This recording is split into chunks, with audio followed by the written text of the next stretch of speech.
Welcome to U.S. Government. So in a previous episode, we looked at the express powers that the Constitution gives to the President, and I mentioned that the President actually has a lot more power than what's written there. If the express powers given to the President in the Constitution are considered his formal powers, then his other powers could be called informal, and they're really much greater. The President has powers that are implied by the terms of the Constitution. Sometimes these are considered inherent in the office, which means that they flow logically from the terms of the Constitution.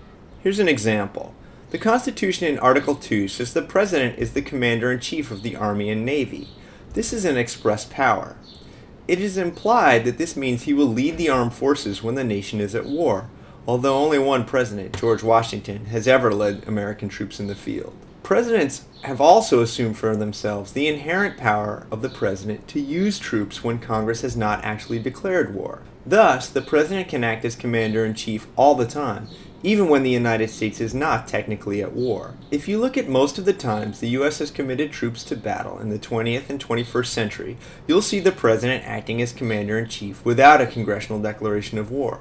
For example, we went to war in Korea, Vietnam, Bosnia, Afghanistan, and Iraq without Congress declaring war. After Vietnam, Congress tried to limit the president's power to commit troops by passing the War Powers Resolution, which requires the president, when he initiates a military action, to get an authorization from Congress for the use of military force within 60 days, or else he has to bring back the troops.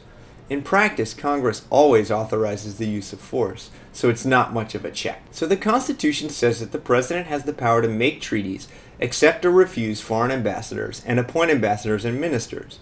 These are his formal foreign policy powers. But the President also has exercised the power to negotiate executive agreements, which are not technically mentioned in the Constitution. These are agreements with foreign nations that are not technically treaties, so they don't need to be ratified by 2/3 of the Senate. Instead, they go into effect if they receive a majority vote in both houses. Sometimes these agreements have far-reaching effects. For example, NAFTA and GATT were both executive agreements. The President is the chief executive officer of the U.S., but this isn't mentioned in the Constitution, probably because they didn't have the term CEO in 1787. So where does this power come from? Partly it comes from the oath of office, in which the President pledges to ensure that the laws of the U.S. are faithfully executed. It also comes from his power to appoint judges, ambassadors, and other ministers.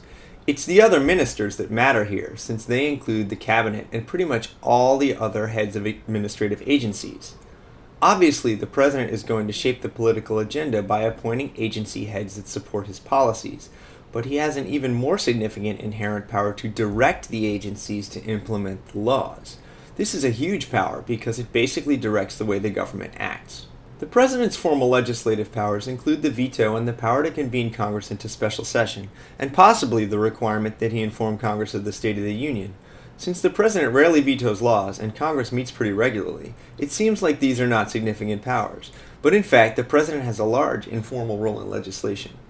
The President can set the legislative agenda through making recommendations for laws that should be passed. This is sometimes called the legislative initiative, and it often takes the form of executive branch officials actually writing the legislation and giving it to Congress to work on. There are two things to note here.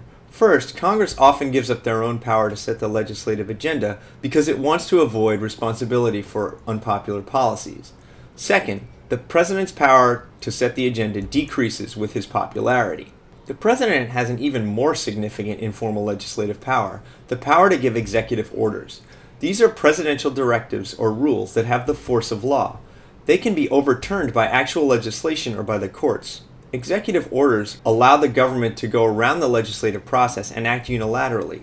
Some examples of significant executive orders include ending segregation in the military, creating the EPA, and the creation of the Executive Office of the President. The President has a final, rather arcane legislative power that can be pretty important.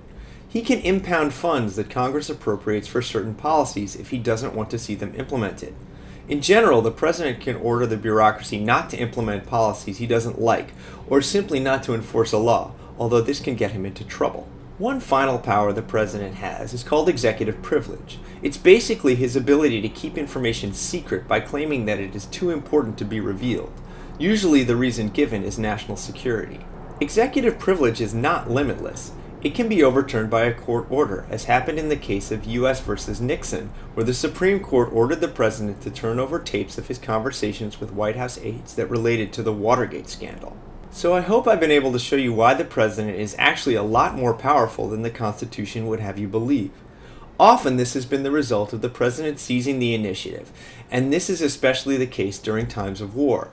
Congress and the American people are usually willing to defer to the president on military matters, and the inherent powers of the commander-in-chief are enormous. But just as often, the president's power increases because Congress gives him more power through a process called delegation that we'll talk about in another episode. Thanks for watching.